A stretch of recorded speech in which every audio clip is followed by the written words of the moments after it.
सबसे पहले तो बात करेंगे आपके मिशन के बारे में which is crime free Bharat. तो क्राइम फ्री भारत मिशन ने एक ऐसा मॉडल बना लिया है। पॉलिटिकल पार्टीज होती हैं वो बेफिजूल के मुद्दों पे पहले आवाज़ उठाती हैं और जो देश के मेन मुद्दे जैसे कि रेप केसेस हो गए। जब सिद्धांत विहीन पॉलिटिक्स हो तो वो ऐसे ही मुद्दों को तलाशें। किस राजनीति की बात कर रहे हैं? क्या ये राजनेता आपको अच्छा भारत दे पाएंगे?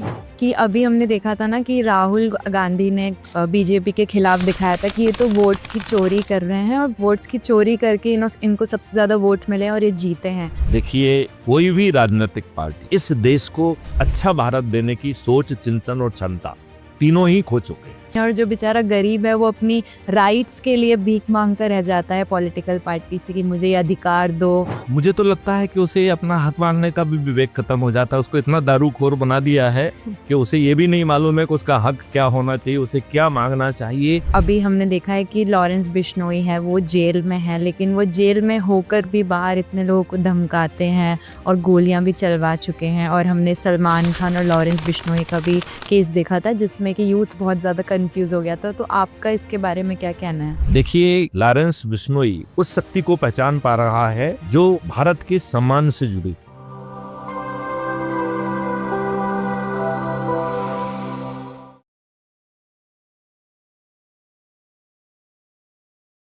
Hello everyone, welcome to another episode of Rishika podcast, जहां पर आप पॉडकास्ट सुनते ही नहीं उससे महसूस भी करते हैं। आज हमारे साथ एक बहुत ही खास मेहमान है। आज हमारे साथ हैं डीजीपी साहब मैथिली शरण गुप्त जी। कैसे हैं सर? नमस्कार। Thank you. मैं बिल्कुल अच्छा हूँ and it is nice to be in your program. और मुझे लगता है कि इस प्रोग्राम का लाभ एक समय आ गया है कि देश को मिले। और मैं तो ये कहूँगा कि यह एक प्रोग्राम ना होकर अच्छे भारत के अवतरण का शुरुआत हो। तो सर सबसे पहले तो बात करेंगे आपके मिशन के बारे में which is crime free Bharat. तो इसके बारे में मैं जानना चाहूँगी आखिर इसका मकसद क्या है? देखिए रिस्का जी, मैं बेसिकली एक आईपीएस ऑफिसर हूँ। मैं डीजीपी रेलवे रहा हूँ तो उस समय मैंने बहुत सारा काम रेलवे के लिए किया। मैं फिर DG home guard civil defence disaster management रहा। तो मैंने एक जैसे पहले रेलवे में क्राइम फ्री रेलवे जुरिडिक्शन का एक कॉन्सेप्ट लेके आए, उसमें बहुत काम हुआ। और आपको जान के ताज्जुब होगा कि पूरे देश के जो है ना पुलिस ऑफिसर्स की मैंने ट्रेनिंग की। I had been to the Jaipur and train Rajasthan police at that. जब मैं डीजी होमगार्ड बना तो होमगार्ड डीजी की एक विशेष रिस्पॉन्सिबिलिटी होती है, दैट इज अबाउट डिसास्टर। तो एक डिसास्टर रेजिलिएंट इंडिया का कॉन्सेप्ट लेके आए, जिसमें हमने बहुत सारे सेशंस जो है disaster management authority government of India की जो है उसको ढेर सारे हमने वो किए, कॉन्सेप्ट दिए और ढेर सारे सेशन उनके साथ किए। फिर इसके बाद मैं डीजी पुलिस रिफॉर्म बन गया तो नाउ मेरा कैनवस पूरा पुलिसिंग आ गई है। तो मीनवाइल टेक्नोलॉजी का यूज करते हुए आपको जान के ताज्जुब होगा कि हमने 32 लगभग टेक्निकल यूनिवर्सिटी इंक्लूडिंग आईआईटीज उनके साथ एक एमओयू किया और टेक्नोलॉजी का यूज करते हुए हजारों बच्चों को हमने ट्रेनिंग दी। उन्होंने हमारे अंडर इंटर्नशिप की और ये क्यूआर कोड वगैरह जो आप यूज कर रहे हैं, इसके कॉन्सेप्ट हमने बहुत पहले 2015, 16, 17 में तैयार कर लिए थे। मतलब जब कभी आपने क्यूआर कोड सुना नहीं था, उस समय हमारे बच्चों ने इन सब के ऊपर प्रोजेक्ट कंप्लीट कर दिए थे। इवन सो मच सो के Madhya Pradesh state election commission के पास हम गए और हमने कहा कि क्यूआर कोड से हम जो अभी आपके यहाँ धांधलियां हो रही हैं ये सब बंद हो जाएंगी। ये सेठ के नहीं साहब, मुझे धांधली बंद नहीं करना है। एनीवे, तो उस समय हम भारत सरकार के पास एक कॉन्सेप्ट नोट हमने 2017 में भेजा कि हम टेक्नोलॉजी के उस मुकाम पर पहुंच चुके हैं जहां पर 5 सर्टेनिटी के साथ हम इस देश को क्राइम और करप्शन फ्री कर सकते हैं। जहां पर आम आदमी आज जो थाने जाता है और थाने से उसे भगा दिया जाता है, थाने की विधिक जिम्मेवारी होने के बाद उसकी एफआईआर दर्ज नहीं होती है, इस नए कॉन्सेप्ट में एक ट्रेंड वॉलंटियर आम आदमी के घर पहुंचेगा, उसकी एफआईआर दर्ज हो जाएगी। मेरे ख्याल से मैं अहमदाबाद में था, तो एक आईजी रैंक का ऑफिसर से चर्चा कर रहा था, तो उन्होंने कहा कि सर ऐसा लगता है कि आप अपराध के ना पंजीयन होने से ज्यादा ओवरवेल्म्ड हैं, लेकिन क्या सर आपको मालूम है कि कॉकस बन गया है, इंटरेस्ट ग्रुप बन गए हैं जो लोगों पे दबाव बनाने के लिए झूठी एफआईआर करते हैं। शायद वो पहला समय था जब मेरा ध्यान गया कि अकेली एफआईआर दर्ज नहीं हो रही है, ये प्रॉब्लम नहीं है, there are an number of other problem. तब मुझे 5 और प्रॉब्लम समझ में आई, तो क्राइम फ्री भारत मिशन ने उनको भी एड्रेस किया। तो नए कानून जो हमने सजेस्ट किया है उसके तहत 5 नए परजरी के जघन्य अपराध बन जाएंगे, जिन्हें मैं कहता हूं कि वो हत्या से भी बड़े मानेंगा मैं। तो झूठी एफआईआर दर्ज करना, झूठी गवाही देना, पुलिस के द्वारा एफआईआर को तायद करके झूठे कथन जो आज लिखती है वो लिखना, झूठी विवेचना करना, और मोटी फीस लेके जो वकील झूठी बहस करके निर्दोष को दोषी और दोषी को निर्दोष साबित कर रहे हैं, ऐसे ये 5 जघन्य अपराध होंगे। इन्हें करने वाला यदि कोई शासकीय सेवा में है तो उसकी नौकरी तो जाएगी ही, यदि वो उसके पास प्रैक्टिसिंग लाइसेंस है जैसे डॉक्टर वकील है तो उसकी प्रैक्टिसिंग लाइसेंस तो कैंसिल हो ही जाएगा, बल्कि वो जो है 15 दिन के अंदर उसके केस का जो है ना रजिस्ट्रेशन के साथ इन्वेस्टिगेशन कंप्लीट हो जाएगा, और अधिकतम 30 दिन में distributed video based trial system से उसका ट्रायल कंप्लीट होके वो जेल में जाएगा। तो सेकंड एफआईआर दर्ज होना और उसके साथ में ही ये 5 परजरी के ऑफेंस पैदा होना, that was the end the third certainty कि 21 टेक्नोलॉजी के बुके का यूज करते हुए ऐसे एविडेंस को हम कलेक्ट कर पाएंगे भारत सरकार के ऊपर बिना आर्थिक बोझ आए, क्योंकि हमारे उसमें भारत सरकार के ऊपर कोई बोझ नहीं आना है। तो बिना भारत सरकार के ऊपर बोझ आए 21 टेक्नोलॉजी का यूज करते हुए, और ये टेक्नोलॉजी भी भारत सरकार के खर्चे पे नहीं होंगी, उसके लिए एक अलग से फाइनेंस की व्यवस्था है। तो 21 टेक्नोलॉजी का यूज करते हुए पुलिस ऐसे साक्ष्यों का संग्रहण कर पाएगी जो आज वो उसे सोचने की भी औकात नहीं रखती है। तो अधिकतम 15 दिन में चालान पेश होंगे, बहुत सारे चालान 12 घंटे में भी पेश होंगे, राइट, लेकिन 15 days is the upper limit. And अभी आप जो है आपने बहुत सारे केस सुने होंगे जिसमें कि बरसों बरस डुल जाते हैं। अभी शायद आपने एक केस सुना होगा, वो यूपी का केस है जिसमें एक बेचारा बुजुर्ग आदमी 43 साल जेल में रहा, 103 वर्ष की आयु में वो बाइज्जत बरी हुआ। अब वो उस इज्जत का क्या करे मुझे समझ में नहीं आता है। तो एक आदमी जो है उसकी पूरी जिंदगी जेल में निकल गई है। क्राइम फ्री भारत कह रहा है कि distributed video based trial system के माध्यम से अधिकतम 30 दिन में न्याय मिलेगा। अब इसका जी इसमें एक नोट मैं अपनी तरफ से ही जोड़ देता हूं कि एक व्यक्ति ने मुझसे पूछा कि डी साहब आपने 12 स्मार्ट इंडिया हैकाथॉन की, आपने ये किया, आपने वो किया, आपने 32 यूनिवर्सिटीज के साथ जो है एमओयू करके ढेर सारे बच्चों के साथ ढेर सारी टेक्नोलॉजी आपने इवॉल्व की, 12 स्मार्ट इंडिया हैकाथॉन भी की। तो मुझे इस बात में विश्वास है कि आप डिस्ट्रीब्यूटेड वीडियो बेस्ड सिस्टम से हमको न्याय दिला देंगे, लेकिन आप मुझे एक छोटी सी बात ये बताइए, आप हमें न्याय कैसे दिलाएंगे? जजमेंट तो दिला देंगे, न्याय कैसे दिलाएंगे? तो जो जवाब मैंने उसको दिया था वो आपको भी दे देता हूं। मैंने उससे कहा कि मैं इसमें केवल 3 संशोधन करूंगा। एक, contempt of the court act खत्म करो, और ये आपको बहुत जल्दी समझ में आएगा कि contempt of the court act बहुत बड़ी समस्याओं का कारण है। दूसरा जो है, एक की जगह 2 अपील होगी। तो अभी जो आपकी अपील है वो है अपील अगेंस्ट द जजमेंट। एक नई अपील का प्रावधान किया जा रहा है, अपील अगेंस्ट द जज, और ये अपने आप में एक अद्भुत अपील होगी। ये वो अपील है जिसमें आप जज पर आरोप लगा पाएंगे कि साहब ये एविडेंस था इन जज महोदय ने इस एविडेंस को नजरअंदाज करते हुए गलत जजमेंट दिया है।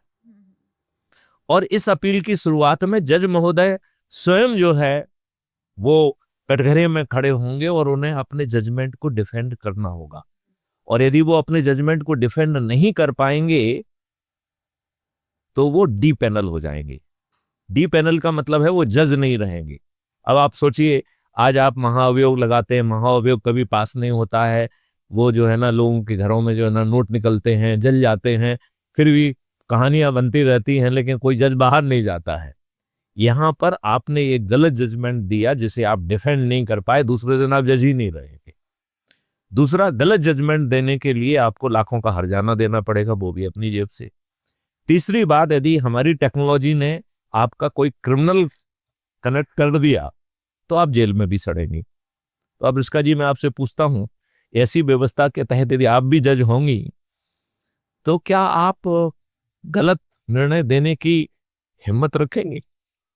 क्या सोचती हैं आप? नहीं रखेंगे, नहीं रखेंगे।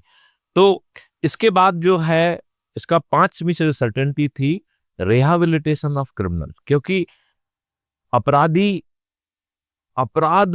यदि आप उसे जेल भी भेज देंगे तो भी वो अपराध करेगा। क्यों? क्योंकि उसको उसके जीविकोपार्जन के लिए और कोई चीज नहीं है, नंबर 1। नंबर 2, एक इतना कॉकस बन गया है कि उस अपराधी को वो दबाव बनाता है।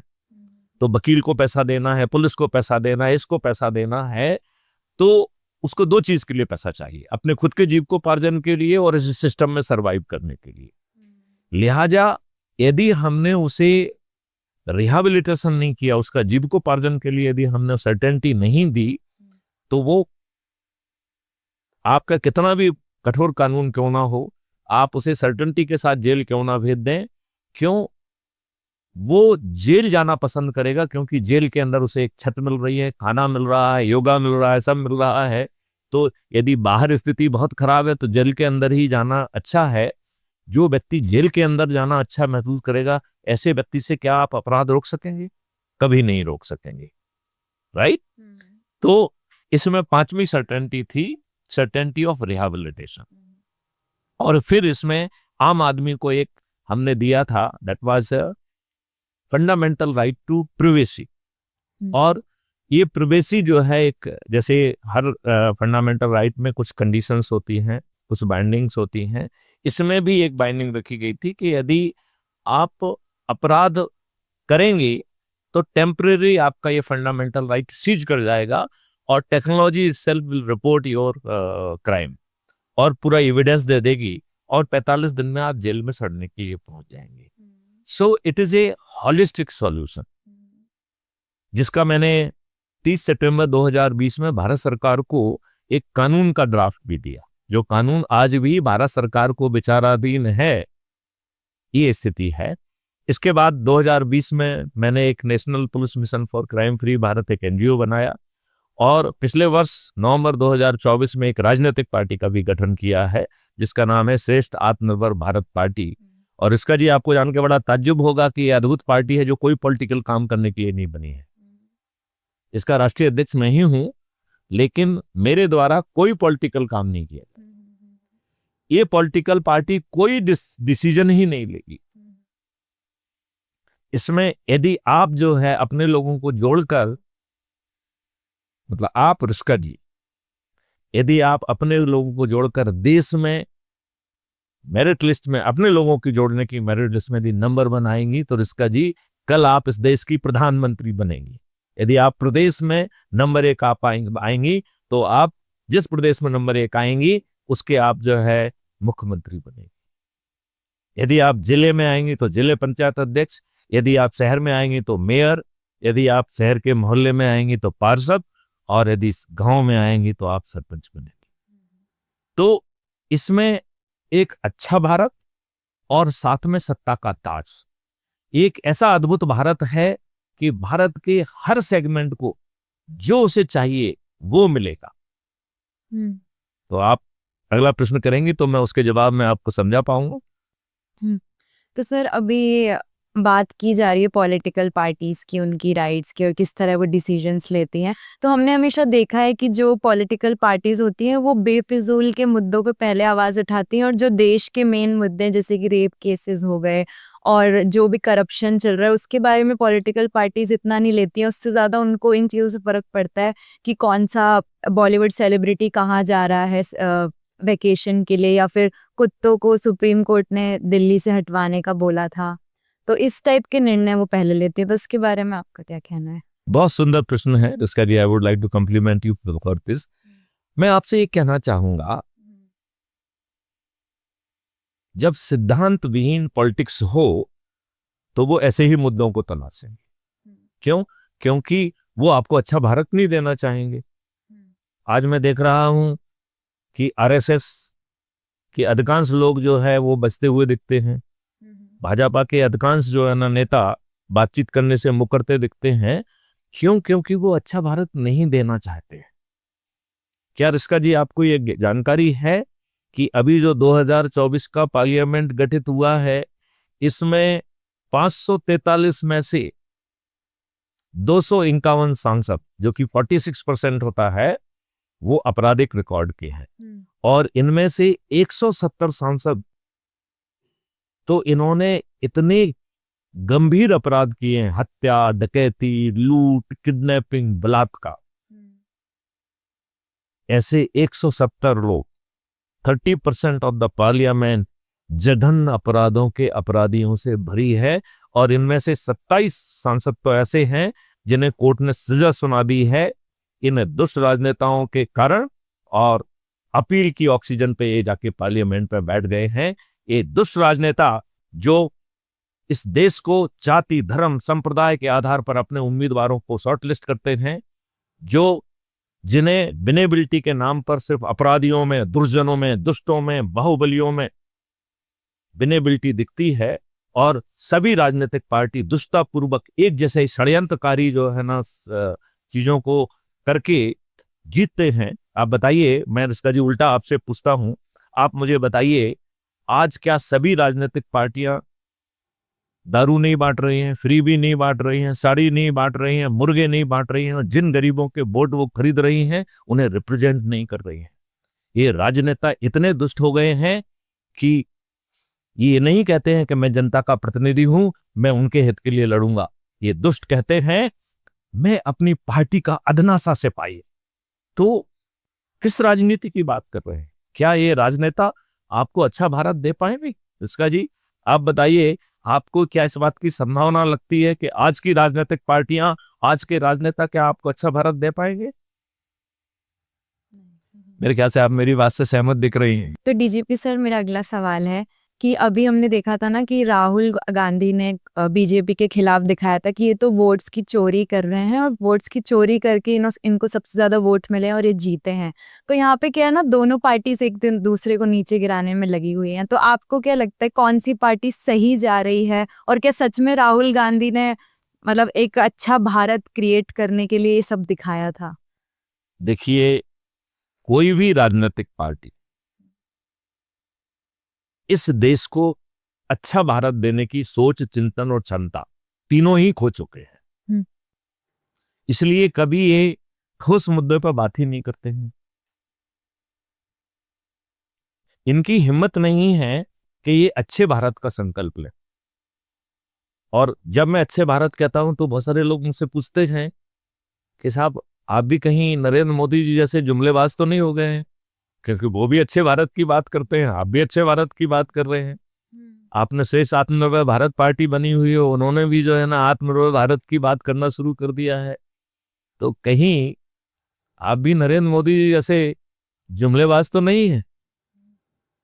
तो आज की राजनीति जुमलेबाजी हो गई है।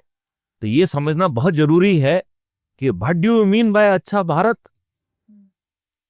क्या ये राजनेता आपको अच्छा भारत देंगे, या फिल्म सी वो कि ये वोट चोरी, फलाना चोरी, ईवीएम मशीन? हालांकि इनके नीचे बातें सही हैं, असत्य नहीं है। सत्य कम ज्यादा हो सकता है, लेकिन पूर्णतः असत्य कुछ नहीं है। यदि वो ईवीएम मशीन के बारे में भी कुछ बात करते हैं तो बहुत सारी ईवीएम मशीन खाली पकड़ी गई, ये हुआ वो हुआ, ऐसे बहुत सारे दृष्टांत हैं। तो एंड टेक्नोलॉजी परमिट करती है कि कुछ कुछ गड़बड़ी हो सकती है। जहां पर हर कोई बिकाऊ है, जहां पर जो है पदों पे बैठे हो लोग अपने लाभ के लिए इन राजनेताओं के चरण सेवक बनने के लिए तैयार हैं, उस देश में तो कुछ भी गड़बड़ी संभव है। क्योंकि अल्टीमेटली आप इंस्टीट्यूशंस की तरफ देखेंगे ना, वो इंस्टीट्यूशंस यदि, जैसे मैं आपसे बताता हूँ, एक मैं इसको केजरीवाल की तरफ ले जाता हूँ थोड़ी देर। केजरीवाल अन्ना हजारे जी को सामने लेके आए और वो कॉन्सेप्ट लेके आए कि साफ करप्शन फ्री भारत होगा और उसके लिए एक लोकपाल की व्यवस्था होना चाहिए। अब मैं आपसे पूछता हूं, 2011 में लोकपाल एक्ट बन गया, 3 साल यूपीए की सरकार रही, उन्होंने उसे कचरे के डब्बे में डाल के रखा। ये भी सभी को ज्ञात है कि जब जो है ना रोज मंत्री आके अन्ना हजारे और इन सब लोगों से मिल रहे थे, वही यूपीए जब अपने पर उतरी तो उसने ऐसे डंडे बरसाए कि बाबा रामदेव जो है ना सलवार कुर्ता में भागे, लेडीज ड्रेस में भागे थे। ये भी आपके सबके नॉलेज में है कि नहीं है? Do you agree with that? तो एक तो सवाल ये उठता है कि जब इनको पॉलिटिकली सूट नहीं करेगा तो इनके पास अंग्रेजों के वही नियम कानून हैं जो किसी को भी जेल में ठूसने के लिए पर्याप्त हैं और वो कुछ भी गड़बड़ी कर सकते हैं, नंबर 1। दूसरी बात, इसमें एक समझने की बात यह है कि क्या लोकपाल एक्ट भारत जैसे देश में आपको भ्रष्टाचार मुक्त भारत दे सकता है क्या? ये एक बड़ा महत्वपूर्ण मुद्दा है। तो इसको हम बैकग्राउंड से समझें कि इस देश में फिर नरेंद्र मोदी जी आए 2014 में, उन्होंने 2019 तक इसे कचरे के डब्बे में डाल के रखा, राइट? जबकि केजरीवाल जो है ना सत्ता में आ चुके थे, उन्होंने भूल गए वो भ्रष्टाचार को, वो भूल गए लोकपाल को, उन्होंने कुछ कार्रवाई नहीं की, राइट? इस देश को मार्च 2019 में पहला लोकपाल मिला, राइट? वो 3.5 साल इस देश का लोकपाल रहा। रिस्का जी, आप उसका नाम बता पाएंगे या ऑडियंस में कोई नाम बता पाएगा? नहीं बता पाएगा। तो एक ऐसी संस्था जिसके लोकपाल ने 3.5 साल रहकर अपना नाम गोपनीय रखा, उससे आप इस देश के भ्रष्टाचार को रोक पाएंगे? नंबर 1। फिर जो है जब उनका रिजाइन कर दिया, जब उनका टर्म खत्म हो गया, तो एक प्रशासकीय अधिकारी ने वो कार्यकारी लोकपाल रहा। क्या आपने उसका नाम सुना? नहीं सुना। फरवरी 2024 से इस देश को तीसरा लोकपाल मिला है। क्या आप उसका नाम जानते हैं? हिंट के लिए मैं बता दूं कि वो मध्य प्रदेश का chief justice of high court भी रहा है। बता पाएंगी? नहीं। तो ये सोचने की बात है कि जो लोकपाल अपना नाम गोपनीय रख रहे हैं, जो लोकपाल इतने अंधे हैं कि उन्हें ये नहीं दिख रहा है कि इलेक्टोरल बॉन्ड जिसे सुप्रीम कोर्ट ने इलीगल घोषित किया, अनकॉन्स्टिट्यूशनल घोषित किया, जहां पर ईडी सीबीआई के नोटिस और जो कंपनियों ने जो इलेक्टोरल बॉन्ड में पैसा जमा कराया उसमें डायरेक्ट कोरिलेशन है, और जो कंपनियां एक्स अमाउंट कमा रही हैं उन्होंने 6x और 10x का जो है डोनेशन दिया अनोनिमस इलेक्टोरल बॉन्ड के माध्यम से। तो पहले तो अनोनिमस होना ही अपने आप में जो है ना एक इलीगलिटी का वो है। दूसरा जो है, यदि x आप कमा रहे हैं और 10x के आप इलेक्टोरल बॉन्ड खरीदने की आपको विवश किया जा रहा है, तो ये एक्सटॉर्शन हो गया। फिर जब आपने x ही कमाया है तो आप 10x कैसे इन्वेस्ट कर सकते हैं और 10x कैसे दे सकते हैं पॉलिटिकल पार्टी को? इसका मतलब है ये जो है ना कंपनियां इतने दबाव में आ गई कि उन्होंने पब्लिक से इन्वेस्टमेंट लिया और नेताओं को दे दिया कि भैया मेरी जान छोड़ो। तो लोग आप मुझसे पूछते हैं कि डीजीपी साहब ये बताइए आप मुझे कि फिर केजरीवाल को आप क्या कहते हैं? तो मैं हमेशा कहता हूं, मेरा बड़ा पॉपुलर वो है, मैं कहता हूं केजरीवाल ने 2 चीजें सिद्ध की।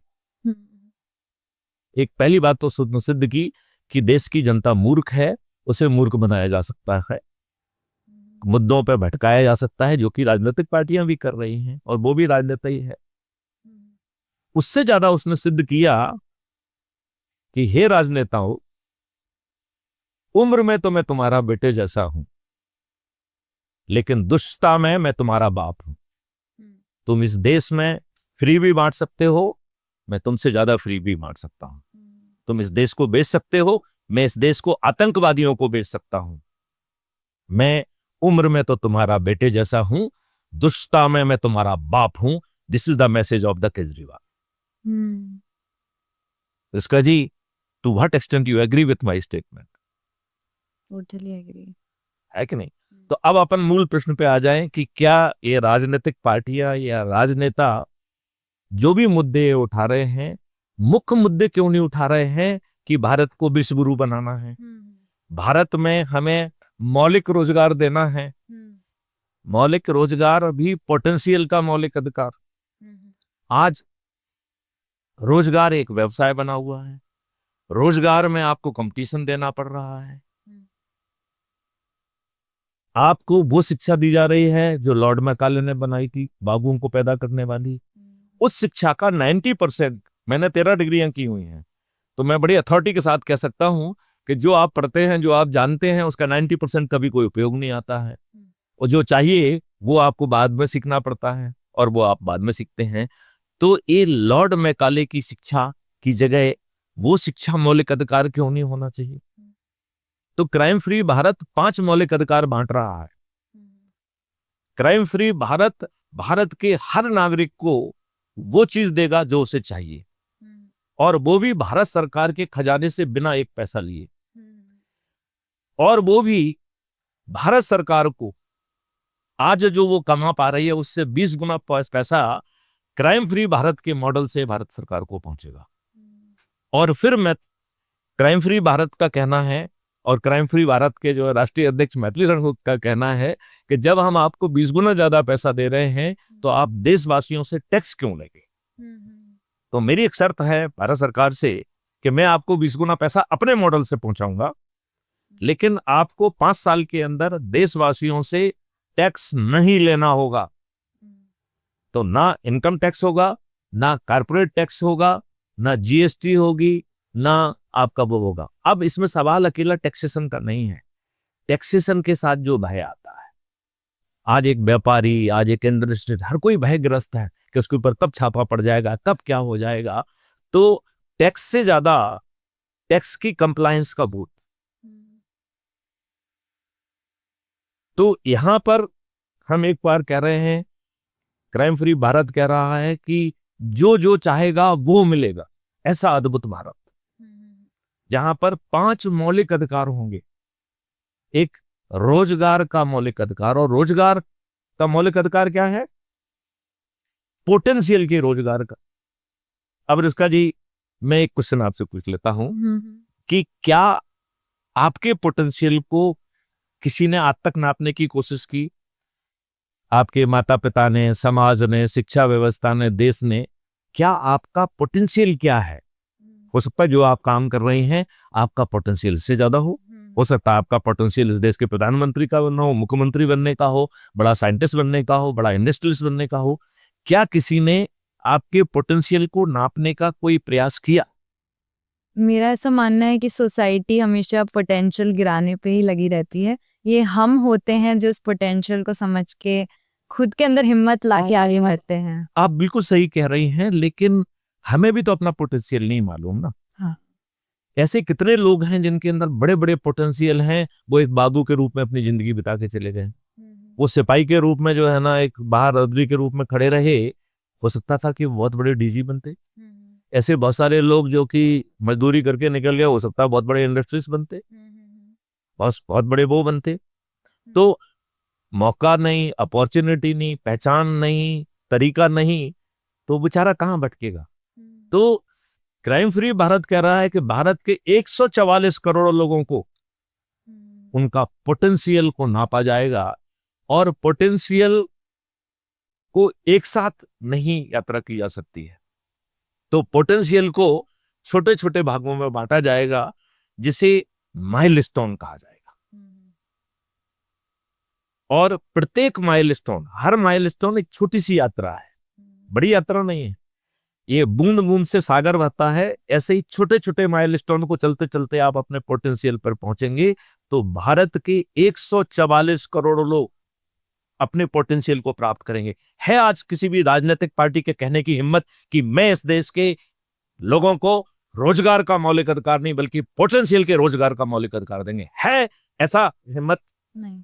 क्या नरेंद्र मोदी में, क्या जो है ना आरएसएस के जो है ना सरसंघचालक मोहन भागवत में ये कहने की हिम्मत है कि मैं इस देश के प्रत्येक नागरिक को उसके पोटेंशियल का मौलिक अधिकार दूंगा और उस गरीब व्यक्ति को भी दूंगा जिसके खीसे में एक पैसा नहीं है, और भारत सरकार के खजाने से एक पैसा नहीं दूंगा? क्राइम फ्री भारत मिशन के राष्ट्रीय अध्यक्ष मैथिली शरण गुप्ता कह रहे हैं कि बिना भारत सरकार के खजाने से एक पैसा लिए भारत के 144 करोड़ लोगों को उनके पोटेंशियल की यात्रा कराई जाएगी, वो भी छोटे छोटे माइलस्टोन के माध्यम से। और हर माइलस्टोन को रियलाइज करने के लिए लॉर्ड मैकाले की शिक्षा नहीं होगी। भारत जो है विदेशियों को जो है ना फॉलो नहीं करेगा। अब समय आ गया है जब भारत विश्व गुरु बनेगा, विदेशी देखेंगे। तो इसमें जो है ना 4 चीजें दी जाएंगी। एक दिया जाएगा संस्कार, क्योंकि हमने आज हमारे युवाओं को ना माता पिता संस्कार दे पा रहे हैं, ना समाज दे पा रहा है, ना शिक्षा व्यवस्था दे रही, ना देश दे रहा है। हमने संस्कार विहीन युवाओं की एक फौज खड़ी कर दी है, दिशाहीन युवाओं की फौज खड़ी कर दी है। हम कैसे जो है ना इस चीज को कंट्रोल करें, ये एक बड़ी चीज हो गई है। लिहाजा क्राइम फ्री भारत का कहना है कि हम संस्कार देंगे, हम टारगेटेड शिक्षा देंगे जो आपको उस माइलस्टोन के लिए होगी, आपके पोटेंशियल की नहीं देंगे। पोटेंशियल धीरे धीरे आएगा। Milestone 1, milestone 2, milestone 3, milestone n is your potential. तो आपको जैसे सीढ़ी में आप चढ़ते हैं तो एक दो ऊपर, तब आप ऊपर पहुंचते हैं। तो हर सीढ़ी जो है एक माइलस्टोन है, और हर माइलस्टोन के लिए आपको संस्कार, शिक्षा, स्किल सेट, हुनर और टेक्नोलॉजिकल इनेबलिंग। हम एंटी टेक्नोलॉजिकल नहीं होंगे, और हमारे वेदों में टेक्नोलॉजी भरी पड़ी है। आपको मालूम है जिसका जी, आपकी सबकी जानकारी ये है कि हवाई जहाज का आविष्कार किसने किया? क्या कहना है आपका? दो भाई थे, brothers. Wright brothers, yes. This is wrong information. Okay. Do you know what is the right information? Bharat का जो है ना जो हवाई जहाज का इन्वेंट 1903 में जो है ना राइट ब्रदर ने जो है ना एक फेल्ड वो किया था, जिसमें 150 फीट तक उनका वो गया था और फिर क्रैश हो गया था। यही आपकी जानकारी होगी। उसके 8 साल पहले 1885 में मुंबई की जुहू चौपाटी पे एक शिव कुमार दलपते नामक व्यक्ति ने महर्षि भारद्वाज की एक विमान शास्त्र उन्होंने लिखा हुआ है, जिसमें 32 तरीके के विमानों के बनाने की विधि दी है, जिसमें 8 अध्याय हैं और 3000 श्लोक हैं। 32 तरीके के विमान बनाने की विधि है। उसका उपयोग करते हुए मरकरी से, आज भी उस टेक्नोलॉजी से कोई विमान नहीं चल रहा है, मरकरी के माध्यम से हवाई जहाज बनाया था, जिसका डेमोन्स्ट्रेशन ढेर सारे लोगों ने देखा था, जिसमें बहुत सारे राजे महाराजा भी थे। कोई उन्होंने बंद जगह पे नहीं किया था, ओपन जियो चौपाटी में किया था, जो कि 1500 फीट ऊपर तक जहाज गया था। 18 मिनट हवा में रहा था और सुरक्षित नीचे उतरा था। तो बताइए, आपको तो लॉर्ड मैकाले की शिक्षा सही बात बताई नहीं रही है। आपको तो जो अनपढ़ है वो आपसे बेटर है। क्यों? कम से कम उसके पास गलत इंफॉर्मेशन तो नहीं है। जो पढ़े लिखे हैं उनके पास तो गलत इंफॉर्मेशन है। लिहाजा क्राइम फ्री भारत जो है एंटी टेक्नोलॉजी नहीं है, वो वैदिक ज्ञान और मॉडर्न का यूज करते हुए आपकी टेक्नोलॉजिकल इनोबलिंग करेगा। तो आपको संस्कार, शिक्षा लॉर्ड मैकाले की नहीं, स्किल सेट, आप में स्किल पैदा की जाएगी, हुनर पैदा की जाएगी। तो शिक्षा और स्किल, इसके बीच के गैप को भरा जाएगा और आपको टेक्नोलॉजिकल जो है ना इनेबलिंग की जाएगी, जिससे उस माइलस्टोन पे आप प्रोफिशिएंट हो। और आपको ऐसे नहीं किया जाएगा, आपको 6 महीने तक रगड़ा करके फिर आपको एक सर्टिफिकेट ऑफ एक्सीलेंस दिया जाएगा। आज यदि आपको सर्टिफिकेट ऑफ एक्सीलेंस रिस्का जी मिल भी जाए तो आप करेंगे क्या उसका? अडानी और अजमानी उनके पास जाएंगे कि भैया मेरे पास ये एक्सीलेंस सर्टिफिकेट है, नौकरी दे दो दाता के नाम। यही करेंगे कि नहीं करेंगे? क्या करेंगे बताइए मुझे, जनता आप बताइए क्या करेंगे आप? यदि आपको संस्कार, शिक्षा, हुनर और टेक्नोलॉजी दे भी देंगे और 6 महीने का सतत अभ्यास कराकर यदि आपको सर्टिफिकेट ऑफ एक्सीलेंस देंगे तो आपका भाग्य क्या होगा, उसको सर्टिफिकेट ऑफ एक्सीलेंस को लेकर आप इधर उधर भटकेंगे। लेकिन क्राइम फ्री भारत ये नहीं कह रहा है। क्राइम फ्री भारत कह रहा है कि each milestone is linked and tied up and mapped with the राष्ट्रीय संपदा का निर्माण। और महाराष्ट्र में हर चीज राष्ट्रीय संपदा होगी और उस राष्ट्रीय संपदा के निर्माण में भारत सरकार के खजाने का एक पैसा नहीं लिया जाएगा। So the moment you complete your milestone you are mapped and आपसे पूछा जाएगा कि ये मैपिंग जो है ना, आप 100 जगह जा सकते हो, which place would you like to go. तो आपको, और जब आप उस माइलस्टोन को पे पहुंचेंगे और जो आप काम करेंगे तो आपको रेवेन्यू स्ट्रीम आएगी। भारत सरकार के खजाने से एक पैसा नहीं लिया जा रहा है। हम कह रहे हैं ये चीज 144 करोड़ लोगों को मिलेगी और हमारे मोदी जी कह रहे हैं कि साहब 80 करोड़ लोगों को तो 5 किलो आटा, 5 किलो गेहूं नहीं मिल रहा है तो हम 5 किलो गेहूं दे रहे हैं। तो इन 80 करोड़ लोगों को ये मौलिक अधिकार कैसे मिलेगा, ये शिक्षा कैसे मिलेगा, जिसके खीसे में पैसा नहीं है उसे ये चीज कैसे मिलेगी? ये बड़ा महत्वपूर्ण सवाल उठ रहा है। तो आपका नेक्स्ट क्वेश्चन होना चाहिए कि क्या वो 80 करोड़ लोग जिन्हें माननीय नरेंद्र मोदी जी 5 किलो गेहूं बांट रहे हैं, क्या ये मौलिक अधिकार उन्हें मिलेगा और कैसे मिलेगा? जबकि आप कह रहे हैं कि भारत सरकार के खजाने से एक पैसे नहीं लेंगे, जबकि आप ये कह रहे हैं कि कोई फ्री भी नहीं होगी। तो आपका प्रश्न होना चाहिए कि डीजीपी साहब आप बताइए कि उनको मिलेगा कैसे? आपकी बात से मुझे यही कहना है कि जो हमारे देश में जो गरीब है ना वो और गरीब होता जा रहा है और अमीर और अमीर होता जा रहा है। तो ऐसा है ना कि जिसकी जेब में पैसा है सरकार उसकी तरफ है, ऐसा मुझे लगता है। तो जिसके पास पैसा है उसके पास पॉलिटिकल पावर्स भी हैं और बाकी पावर्स भी हैं, और जो बेचारा गरीब है वो अपनी राइट्स के लिए भीख मांगता रह जाता है पॉलिटिकल पार्टी से कि मुझे ये अधिकार दो और मुझे एम्प्लॉयमेंट दो और मुझे मेरा हक दो, लेकिन वो हक उसे कभी नहीं मिलता और वो हक मांगता मांगता सुसाइड कर लेता है at the end of the day. मुझे तो लगता है कि उसे अपना हक मांगने का भी विवेक खत्म हो जाता है। उसको इतना दारूखोर बना दिया है कि उसे ये भी नहीं मालूम है कि उसका हक क्या होना चाहिए, उसे क्या मांगना चाहिए। वो एकदम इस समय कंफ्यूज्ड है। लेकिन आपने जो प्रश्न उठाया है वो बहुत महत्वपूर्ण प्रश्न उठाया है कि क्या ऐसे व्यक्ति को राजनीतिक अधिकार मिलेगा, और क्या ऐसे व्यक्ति को जो आप क्लेम कर रहे हैं, मतलब मैं क्लेम कर रहा हूं कि 144 करोड़ लोगों को उनके मौलिक अधिकार को रियलाइज करने वाली और वो भी पोटेंशियल को रियलाइज करने वाला जो है ना रोजगार और ऐसी शिक्षा व्यवस्था जो उसके पोटेंशियल को रियलाइज करेगी, वो क्या उन 80 करोड़ को भी मिलेगी जिनको मोदी 5 किलो गेहूं बांट रहे हैं? ये नाउ दिस इज योर प्रश्न, राइट? इसका जवाब है हाँ। तो आपका दूसरा प्रश्न होना चाहिए कि साहब ये तो कॉन्ट्राडिक्शन है। क्यों? क्योंकि आप एक तरफ कह रहे हैं कि हम भारत सरकार के खजाने से पैसे नहीं लेंगे, दूसरी तरफ आप कह रहे हैं कि हम फ्री भी नहीं देंगे, तो उसको फ्री में नहीं मिलना है, उसके खीसे में पैसा नहीं है। इस बात का बहुत प्यारा सा कॉन्सेप्ट डेवलप किया गया है जिसको मैंने नाम दिया है कल्प वृक्ष अकाउंट। तो हर व्यक्ति को मोदी जी ने ऑलरेडी जनधन योजना के तहत सबके अकाउंट खुलवा दिए, जो बचे होंगे उनके मैत्रीण को खुलवा देंगे, राइट? और हर व्यक्ति को उसके अकाउंट का एक शैडो अकाउंट मिलेगा ऑटोमेटिकली। जैसे आपकी शैडो खुद जनरेट होती है, आप जनरेट करती है, it is auto generated. Yes, auto. तो आपके अकाउंट के बगल में एक शैडो अकाउंट ऑटो क्रिएट होगा। आप क्रिएट नहीं कर रहे, हम क्रिएट नहीं कर रहे, ऑटो क्रिएट होगा और उसका नाम हमने दिया है कल्प वृक्ष। ये कल्प वृक्ष अकाउंट अद्भुत अकाउंट है जहां आपको पैसे की आवश्यकता होगी, बिना आवेदन लगाए, बिना किसी अनुमोदन के टक से पैसा आ जाएगा। इसलिए हमें भारत सरकार के खजाने से पैसा नहीं चाहिए।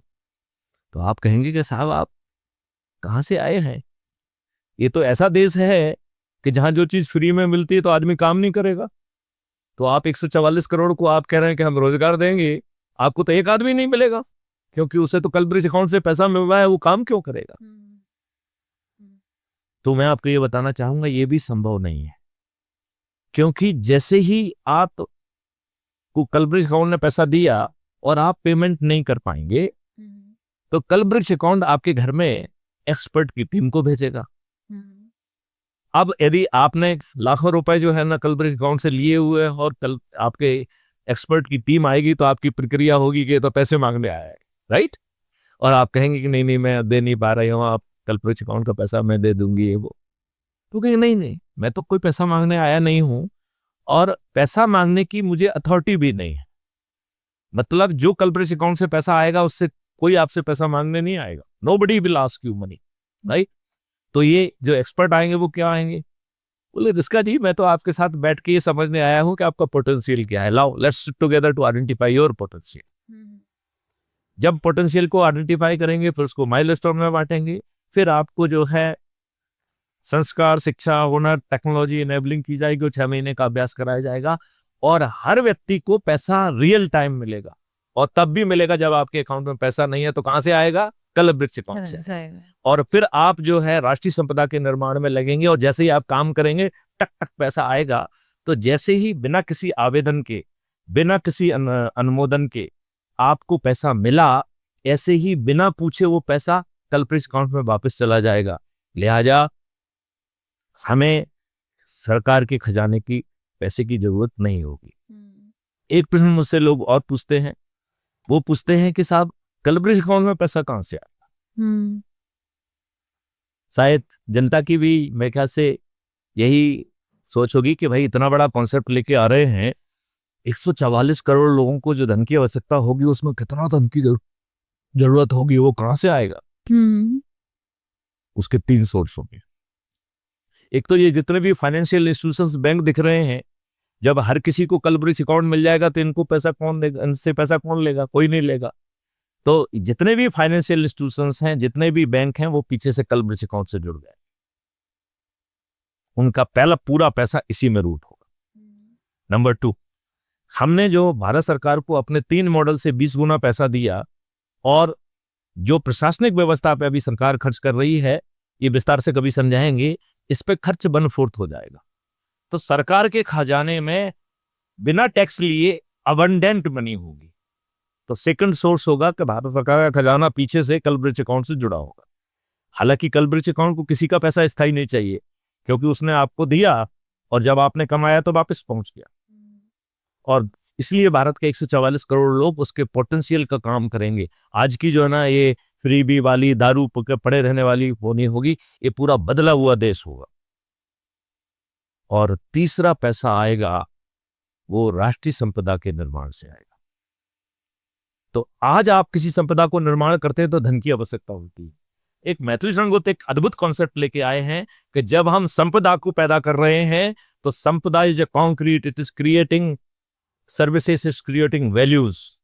ये अपने आप में धन है। तो the moment we will approve any राष्ट्रीय संपदा, और हर चीज राष्ट्रीय संपदा होगी, तो आपकी नर्सरी राष्ट्रीय संपदा है, आपकी गौशालाएं संपदाएं हैं, जो आपके पानी के जो नहरें बनी हुई हैं वो राष्ट्रीय संपदाएं हैं। हर चीज राष्ट्रीय संपदा है। आपके वेलनेस सेंटर हैं, जो 5 मौलिक अधिकारों के लिए हम इंस्टीट्यूशंस क्रिएट करेंगे, वो सब राष्ट्रीय संपदाएं हैं। और जो भी राष्ट्रीय संपदा का प्रपोजल आएगा उसे 144 करोड़ लोगों के लिए मैग्नीफाई किया जाएगा। और जिस समय हम उसको अनुमोदित करेंगे तो राष्ट्रीय संपदाओं का अनुमोदन करने के लिए आज के ब्यूरोक्रेट नहीं रहेंगे, IAS IPS नहीं रहेंगे, जो हर जगह अपने लिए रेंट सीकिंग बिहेवियर देखते हैं कि इससे हमें क्या फायदा होगा। ना राजनेता होंगे जो अपने हर जगह अपना लाभ देखते हैं कि भैया मेरा शेयर कितना होगा। इन राष्ट्रीय संपदाओं को अप्रूव करने का जो अथॉरिटी रहेगी वो रेंट सीकिंग बिहेवियर वाली नहीं रहेगी, वो उसमें वैल्यू ऐड करेगी। यही उनको सिखाया जाए। वो किसी भी राष्ट्रीय संपदा को रिजेक्ट नहीं कर पाएंगे, उसको मैग्नीफाई करके उसकी जो कमियां हैं उनको दूर करके the movement they will approve it. तो यदि 100 करोड़ की राष्ट्रीय संपदा आपने अनुमोदित की तो 100 करोड़ एक डिजिटल करेंसी ऑटो जनरेट होगी। वो मनी जो है 5 साल में यदि हम खर्च कर रहे हैं तो 4 साल तक उसका जो पैसा है दैट इज रिडंडेंट, बिलियंस में पैसा होगा। और वो पीछे से कलब्रिज अकाउंट से जुड़ा हुआ है। कलब्रिज अकाउंट के पास भारत तो छोड़ो विश्व को फाइनेंस करने के लिए पैसा होगा।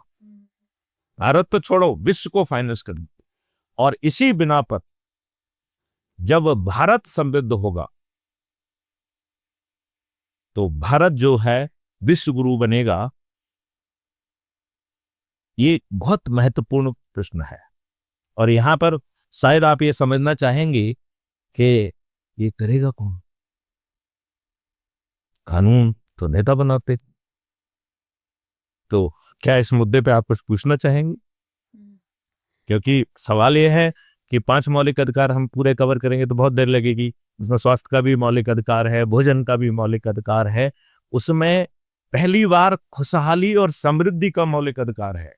मतलब मौलिक अधिकार के तहत भारत का हर नागरिक भोजन नहीं पाएगा, समृद्ध होगा, धन का रिलेवेंस खत्म हो जाएगा क्योंकि भारत में कोई गरीब ही नहीं होगा। तो आज जो धन के वो कमा के जो है आप अपने आप को जो है ना किसी को गरीब मान रहे हैं, किसी को मान रहे हैं, तो हर कोई बराबर होगा, हर किसी को सम्मान मिलेगा, ऐसा अद्भुत भारत होगा। तो मुझे लगता है कि आपको ये बात जरूर पूछना चाहिए कि क्या आज के दुष्ट राजनेता ऐसा भारत आने देंगे? क्यों? क्योंकि नियम कानून बनाने की शक्ति तो उनमें है। तो ये कैसे होगा, क्या आप ये भी जानना चाहते? जी नहीं, आपको पूछना पड़ेगा। You have to frame right questions. जब आप क्वेश्चन पूछेंगे तभी तो मैं उसका राइट जवाब दे पाऊंगा।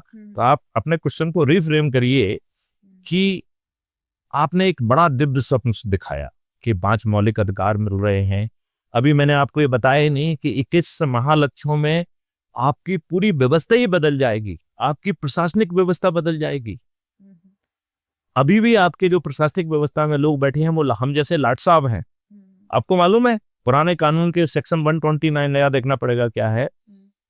हम एक छोटी सी प्रक्रिया अपनाते हुए आपकी गोली चलाएंगे, हमारा कुछ नहीं बिगड़ेगा, कानून में लिखा होगा। जनरल डायर ने जलियांवाला कांड में जो है ना गोली चलाई, उसके ऊपर जो है ना केस चला, कुछ नहीं हुआ क्योंकि कानून में लिखा हुआ है। वही कानून अभी चल रहा है। अभी आपने जो 3 नए कानून बनाए हैं, it is old wine and the new bottle. पुराना सेक्शन ये, नया सेक्शन ये। तो ये राजनेता जो आपको 3 अच्छे कानून नहीं दे सकते हैं, क्या भारत का व्यक्ति इतना मंदबुद्धि है, इतना बेकार है कि वो अंतरराष्ट्रीय एमएनसीज का सीईओ बन के बैठा हुआ है। वो ऐसे सैटेलाइट लॉन्च व्हीकल बनाता है जिसमें 103 जो है ना सैटेलाइट जो है ना, जैसे लोग आप टैक्सी में जो है ना भरते हैं पैसेंजर को, ऐसे ही जो है ना सैटेलाइट लॉन्च व्हीकल में जो है ना सैटेलाइट भर के और स्पेस में जो है ना सही ऑर्बिट में उनको लॉन्च करने की क्षमता रखने वाला भारत के अपने भारतवासी अपने लिए क्या 3 कानून अच्छे नहीं ले सकते? फिर ये दुष्ट राजनेता पुराना सेक्शन ये और नया सेक्शन ये कैसे कर पा रहे हैं? तो ये आपका प्रश्न बहुत जायज प्रश्न है कि क्या ये राजनेता आपको अच्छा भारत देंगे? उसका जवाब है नहीं। तो अब आपका नेक्स्ट प्रश्न बनता है कि फिर भारत के लोगों को अच्छा भारत मिलेगा कैसे? बिल्ली की गली में घंटी कौन बांधेगा? हम भारत की बात कर रहे हैं, मौलिक अधिकारों की बात कर रहे हैं, तो मैं इस चीज़ में महिलाओं को आगे लाना चाहूँगी क्योंकि देश की महिलाओं को मौलिक अधिकार पूरी तरह से आज भी नहीं मिले हैं। और ऐसा माना जाता है कि महिलाएं जो हैं उनको हमेशा नीचे ही रखा जाता है। सर ऐसा नहीं कि आज के टाइम में महिलाएं बहुत काम कर रही हैं, बहुत आगे बढ़ गई, लेकिन कुछ रूरल एरियाज़ हैं जहाँ पर अभी भी महिलाओं को उनके राइट्स नहीं दिए गए हैं।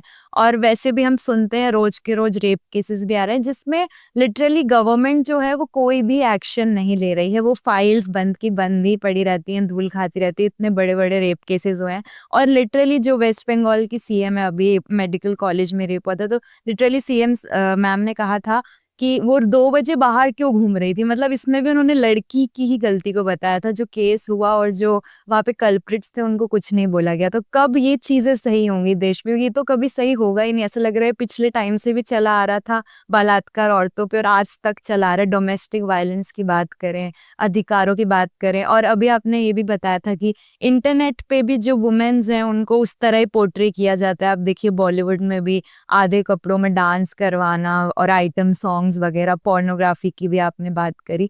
तो इन सब चीजों को हम कैसे एंड कर सकते हैं? तभी तो एक अच्छा भारत। बहुत सुंदर आपने जवाब किया। तो मैं इसको थोड़ा सा मजाक में कन्वर्ट करते हैं। पहले बहुत समय पहले की बात है, करीबन मेरे ख्याल से 15 साल से ज्यादा हो गए हैं।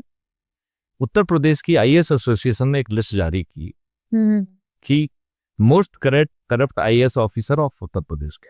हम्म, ये लिस्ट जारी हो गई।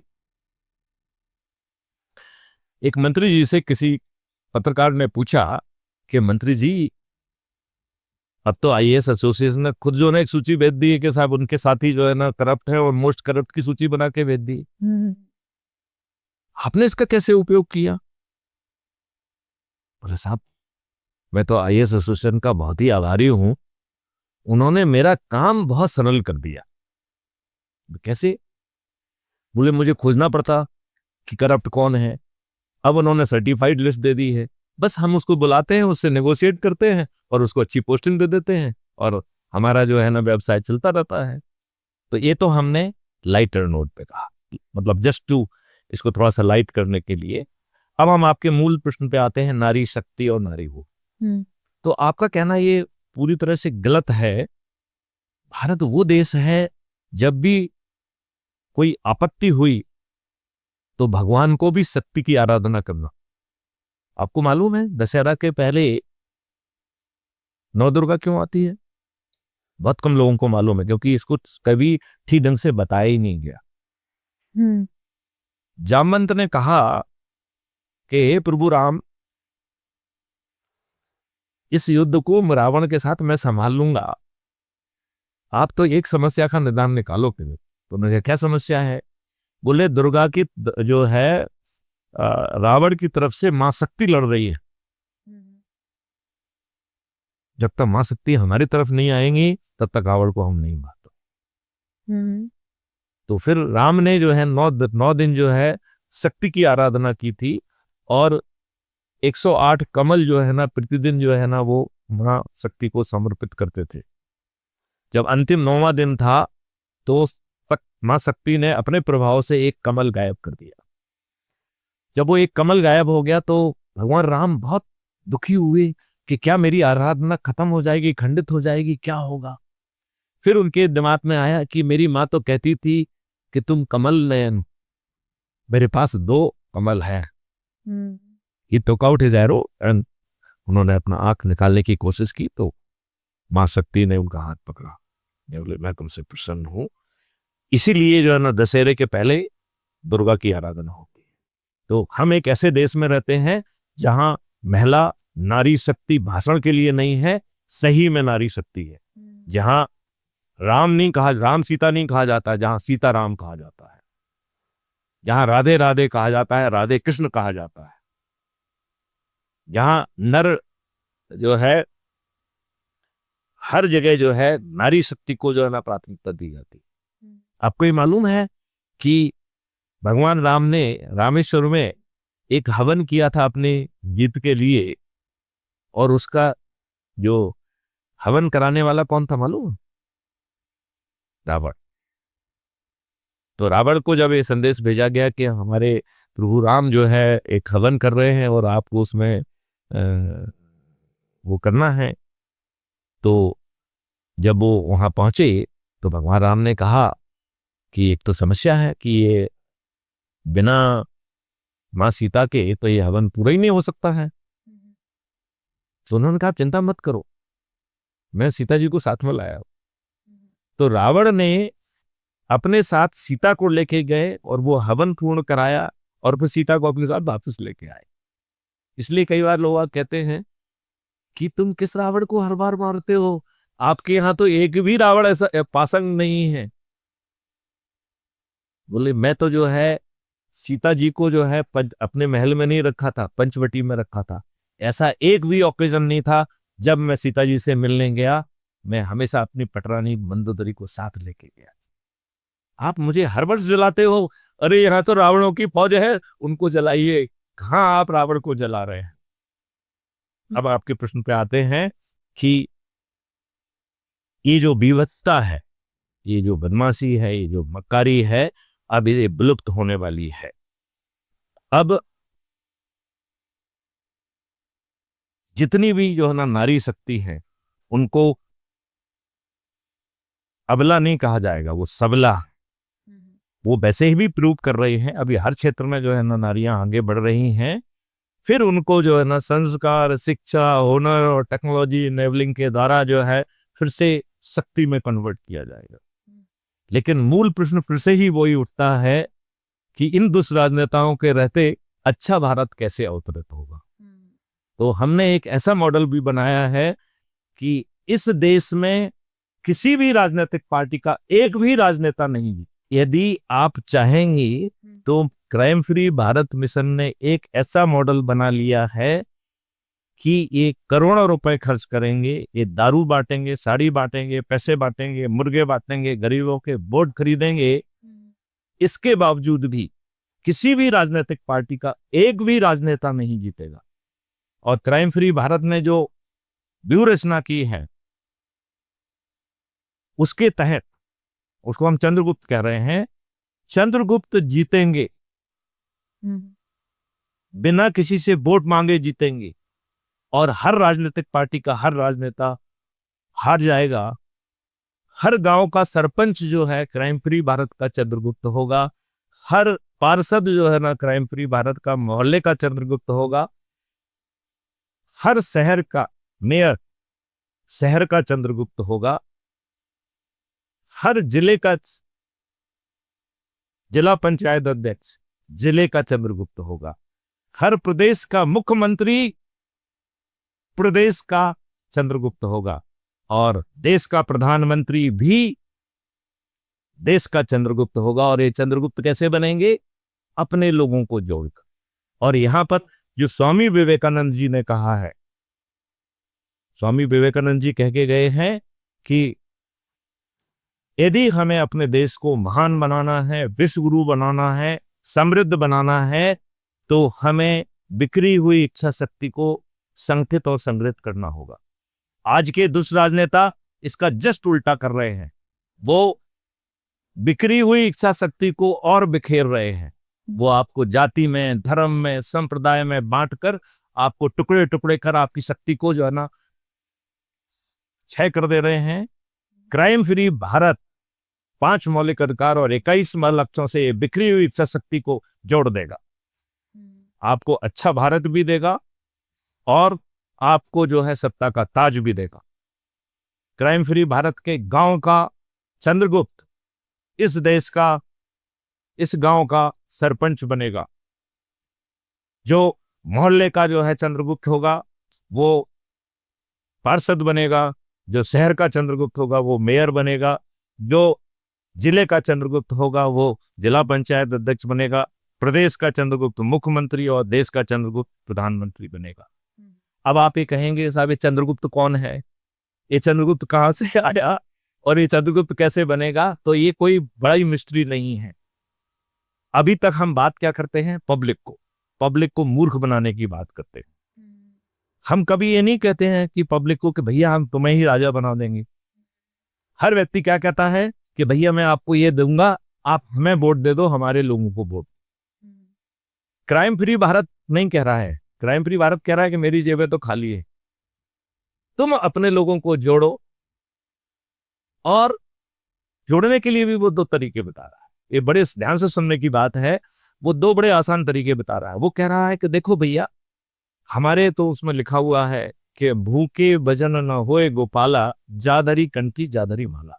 तो भैया आदर्श से हमारा पेट नहीं भरना है, हम अपने परिवार को नहीं पाल पाएंगे। तो क्राइम फ्री भारत मिशन कह रहा है कि भैया जो काम आप कर रहे हो उसे पूरे समर्पण से करो, पूरे समर्पण से करो,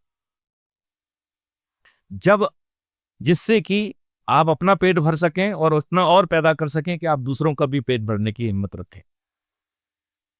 जब वो काम कंप्लीट हो जाए तब अपने लोगों को इकट्ठा कर लो जो लोग वहां हैं, और उनसे जो है ना क्राइम फ्री भारत का वो वीडियो सुनो जहां पे इन 5 मौलिक अधिकारों और 21 महालक्ष्यों के द्वारा महापरिवर्तित भारत को बताया गया है। उस वीडियो को सुनो, फिर सामने वाले से पूछो कि क्या ऐसा भारत चाहिए तो अच्छे भारत का संकल्प लीजिए। और अच्छे भारत के संकल्प को अभी मैंने 2 दिन पहले दिया है। जब आप अच्छे भारत का संकल्प लेंगे तो आपकी आत्मा खुश हो जाएगी, क्योंकि उसी में लिखा है कि मुझे कर्ज मुक्त भारत मिलेगा, हमें ये मिलेगा, हमें ये होगा, हमें ये होगा। तो अच्छे भारत का मतलब 1 2 3 4 5 ये है। और उसमें ही ये लिखा हुआ है कि स्वामी विवेकानंद की के जो दी गई सीख के तहत ये 5 मौलिक अधिकार और 21 लक्ष्यों वाला अच्छा भारत अब भारत की बिखरी हुई इच्छा शक्ति को इकट्ठा करेगा। अब इसमें जो इस जुड़ाव में जब 80 करोड़ लोग माननीय नरेंद्र मोदी जी ने भिखारी बना दिए हैं, राइट, पुअर बना दिए हैं, उन्हें इस लायक समझा है कि उन्हें जो है ना जब तक अनाज नहीं देंगे तब तक उनका पेट नहीं भरेगा। तो क्राइम फ्री भारत का मानना है कि ये जो 100 करोड़ लोग क्राइम फ्री भारत से जुड़ेंगे आपस में जुड़ जुड़ के चैन बन के, क्योंकि 9 दिन में ये चमत्कार होने वाला है, 9 दिन में ये चमत्कार होगा, ये भी मैं आपको समझाऊंगा। तो इसमें जो गरीब लोग होंगे, मैथिली शरण गुप्त क्राइम फ्री भारत उन गरीब का नुकसान नहीं करेगा। तो मैथिली शरण गुप्त अपने गरीबों से कह रहे हैं कि जब ये राजनेता आपके वोट खरीदने आए तो इन्हें भर भर के लूटना है, और जब इनको लूट लें, क्योंकि ये इनके पिताजी का माल नहीं है, ये करप्शन का माल है, बदमाशी का माल है, मक्कारी का माल है, ये आपका ही माल है, लिहाजा इनको लूटना भी आपका धर्म है। तो क्राइम फ्री भारत के राष्ट्रीय अध्यक्ष अपने ही जो है ना सदस्यों से ये बात कह रहे हैं कि जब ये राजनेता आपके वोट खरीदने आए तो उसमें संकोच नहीं करना है, उनसे भर भर के पैसा ले लेना है। और इसके बाद जो मैत्री, वो तो ऐप में देख रहे हैं कि कौन चंद्रगुप्त है, तो वो पारदर्शी तरीके से जो अधिक लोगों को जोड़ेगा उसमें आगे लिखा रहेगा भावी प्रधानमंत्री, भावी मुख्यमंत्री, सब लिखा रहेगा, तो मेरिट लिस्ट है, राइट। तो फिर जो है मैथिली शरण गुप्त के निर्देशन में संध्या और प्रभात फेरियां होंगी कि ये मेरी, जैसे मान लो आप कहीं मान लें कि आप देश के जो है ना नंबर 1 पे आ जाते हैं, तो वो कहेंगे कि रिस्का जी मेरी चंद्रगुप्त हैं, मैं उन्हें संकल्प के साथ विजयी बनाऊंगा। रिस्का जी का जो है नंबर सरल क्रमांक 4 पर है, चुनाव चिन्ह ये है, मैं इस दिन वोटिंग है, ईवीएम मशीन पर जाकर जो है ना रिस्का जी को जिताऊंगा। जब भारत के 100 करोड़ के लोग जो है ना जब ये संकल्प लेंगे तो रिस्का जी आपको किसी के दरवाजे पर जाकर वोट मांगना होगा क्या?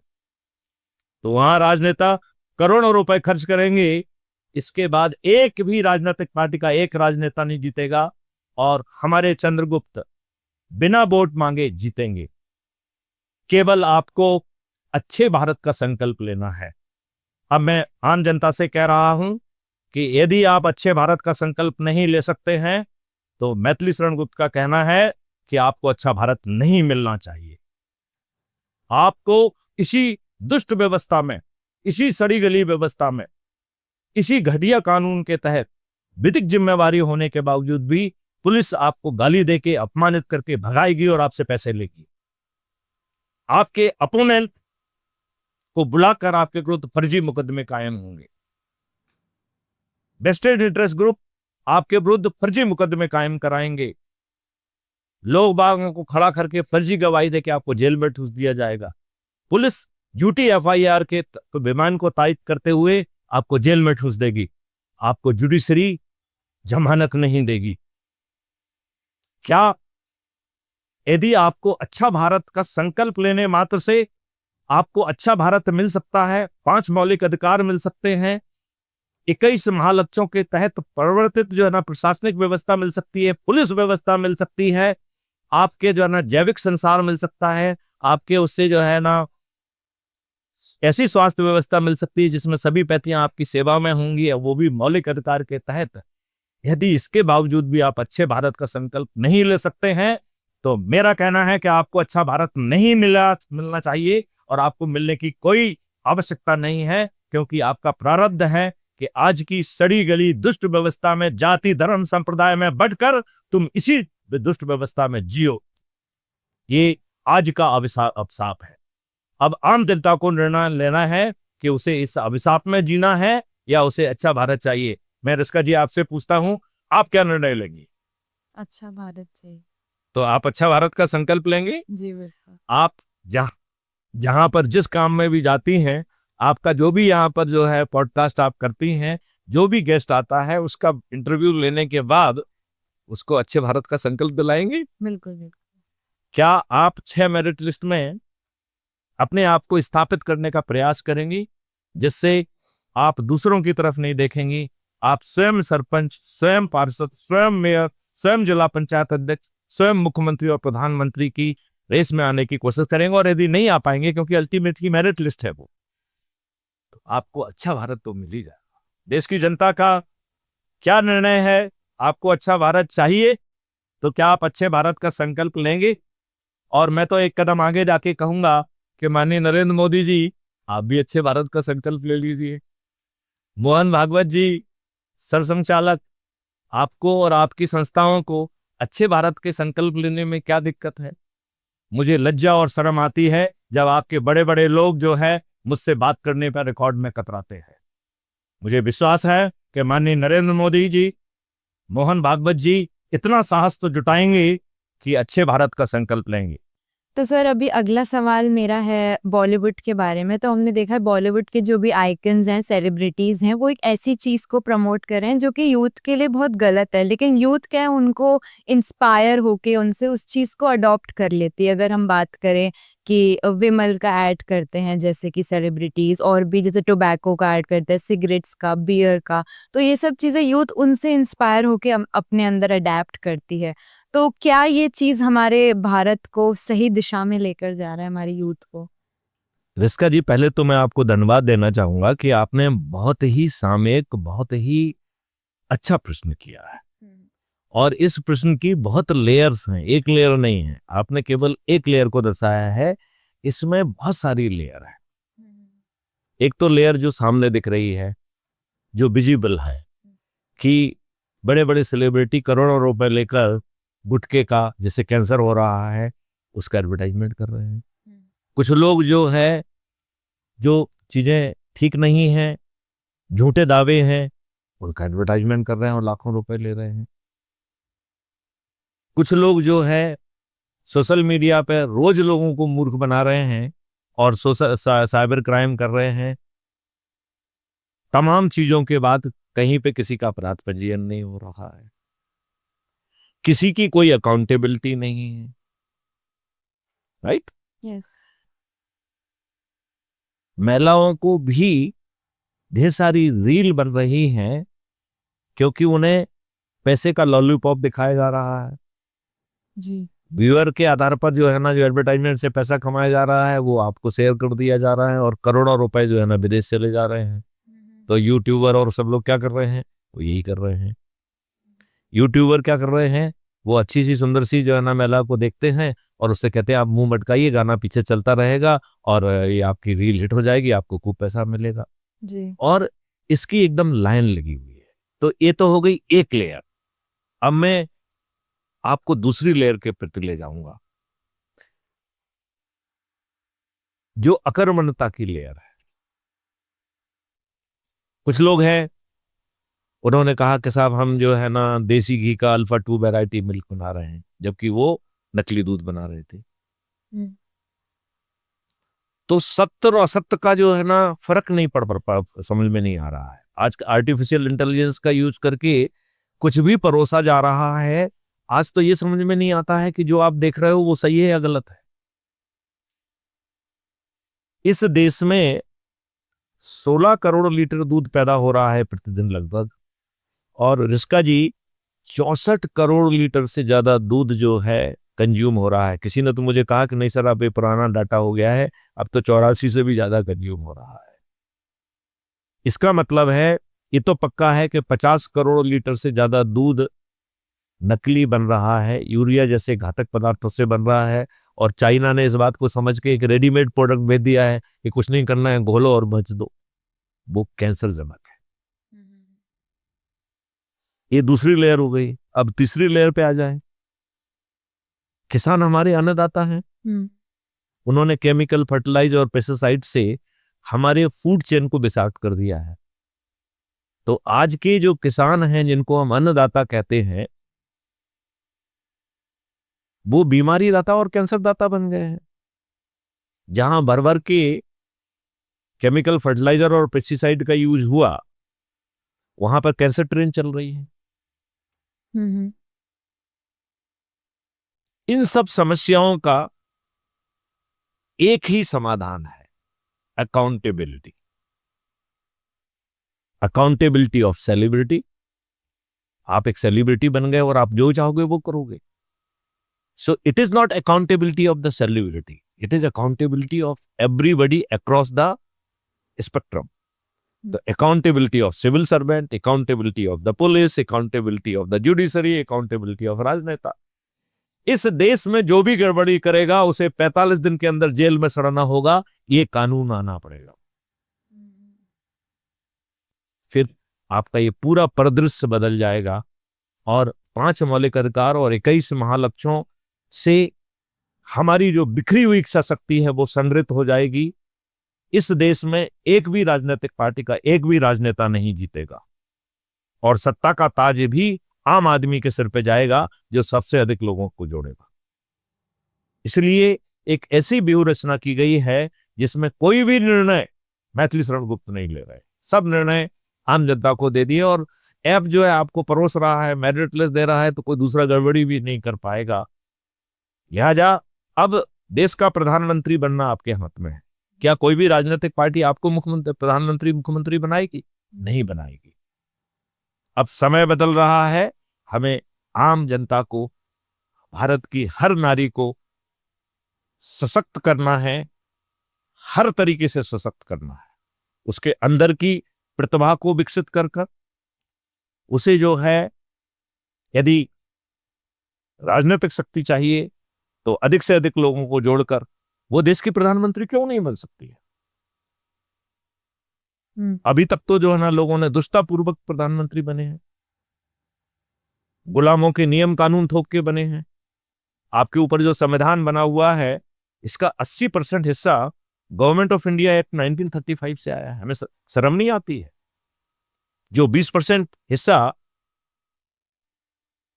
बाबा अंबेडकर लेके आए हैं उसके विरुद्ध इन दुष्ट राजनेताओं ने 55 कानून बना डाले.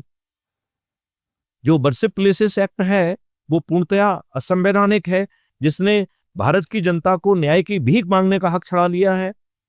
उसे माननीय नरेंद्र मोदी जी ने तो रिपीट नहीं किया. वक्फ बोर्ड एक्ट जो कि रिलीजन के आधार पर डिफरेंस पैदा कर रहा है, जो कि भारत के संविधान के विरुद्ध है, माननीय नरेंद्र मोदी जी ने तो उसे रिपीट नहीं किया. और पार्लियामेंट्री बहस को देखिए, अमित शाह हो चाहे नरेंद्र मोदी जी हो, भैया ये तो तुम्हारे गरीब लोगों के बीच में है. ये कहने की किसी का साहस नहीं हो रहा है कि देखिए भारत जो है हिंदुओं का देश है और सनातनियों का देश है. हमने जानबूझकर सभी धर्मों के लोगों को बराबर किया है. तो ये प्रथमतः हिंदू राष्ट्र है जिसमें हर जाति का, हर धर्म का व्यक्ति बराबर हमने किया है. इन राजनेताओं ने दुष्टतापूर्वक उन्हें बड़ा बना दिया है और हिंदुओं को ही, उनके ही देश में उन्हें सेकंड दर्जे का सिटीजन बना दिया गया है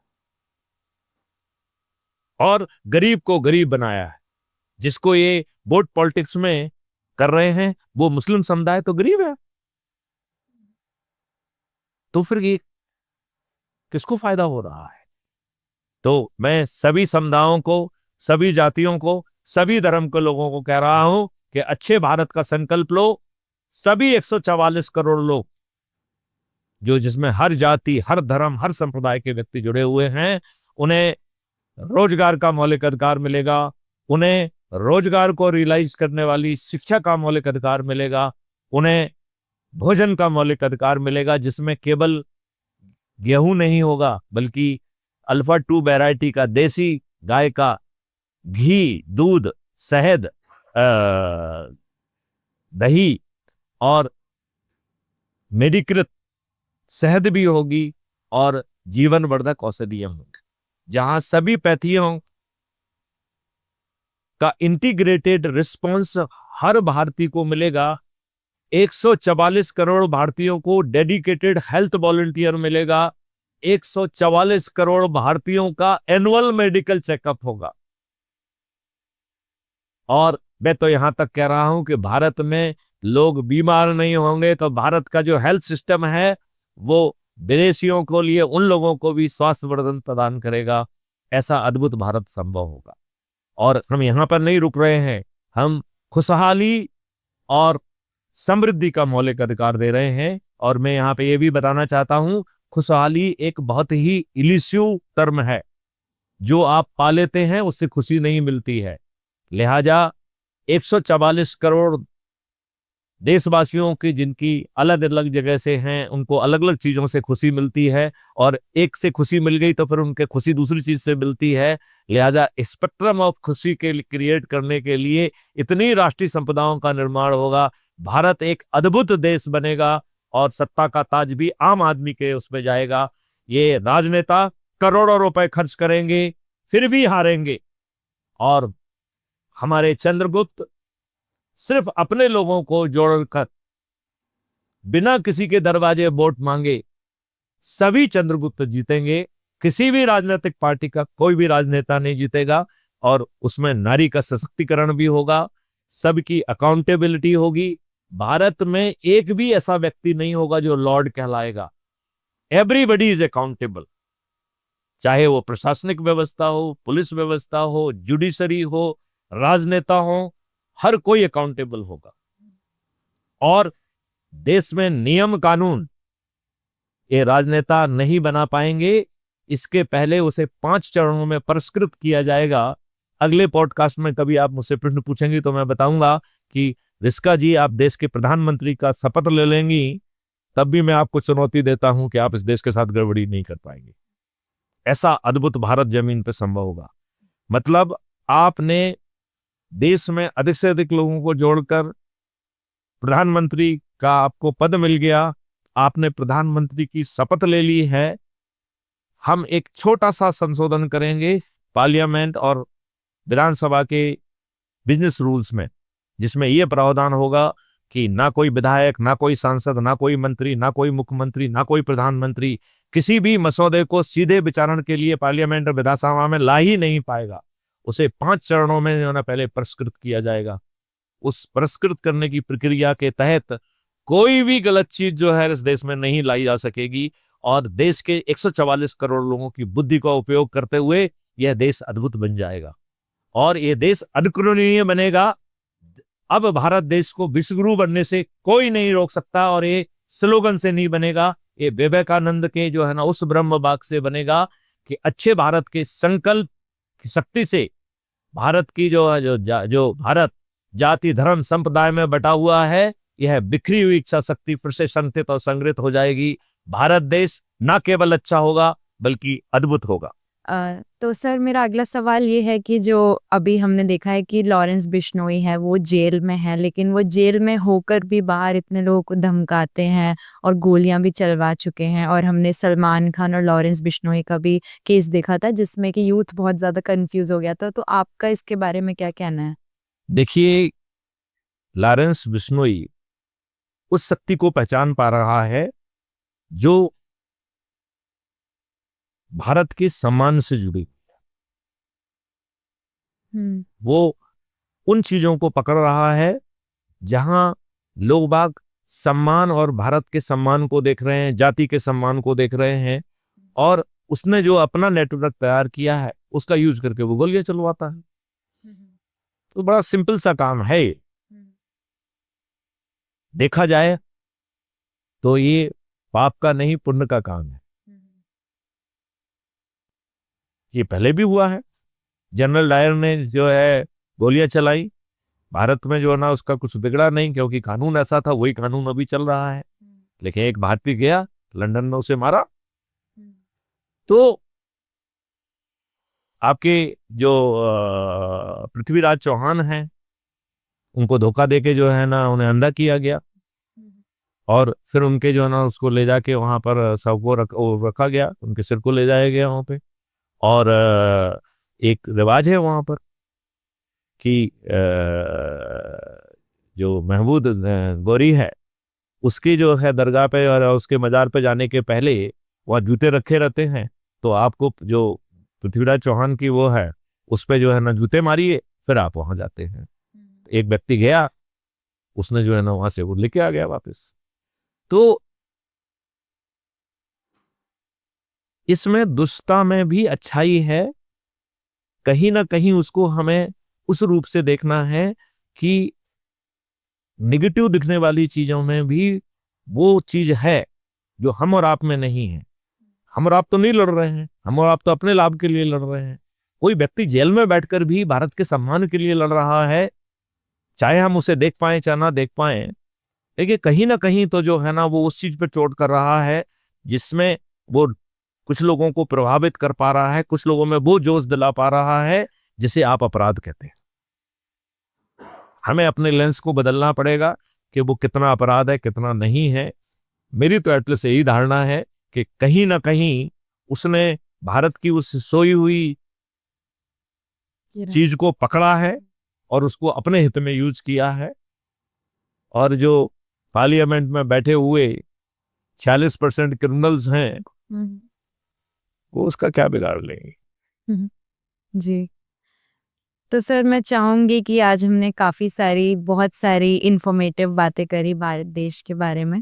तो मैं चाहूंगी आज हम सभी एक संकल्प लें आगे बढ़ अच्छे भारत के लिए, अच्छे भारत का। तो मिलके संकल्प लेते हैं। तो मैं ऐसा करता हूँ, मैं उस संकल्प को पढ़ता हूँ और यदि आप लोग फॉलो करेंगे तो आप सभी लोग बोलेंगे, ठीक है ना।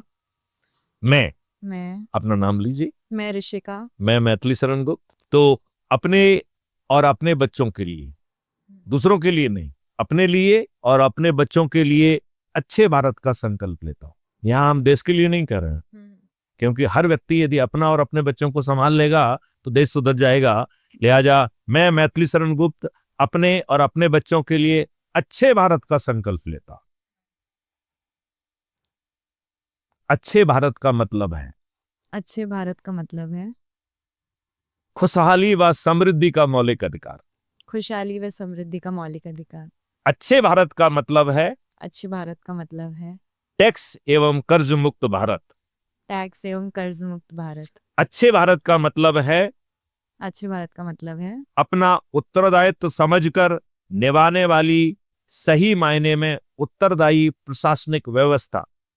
उत्तरदायी प्रशासनिक व्यवस्था।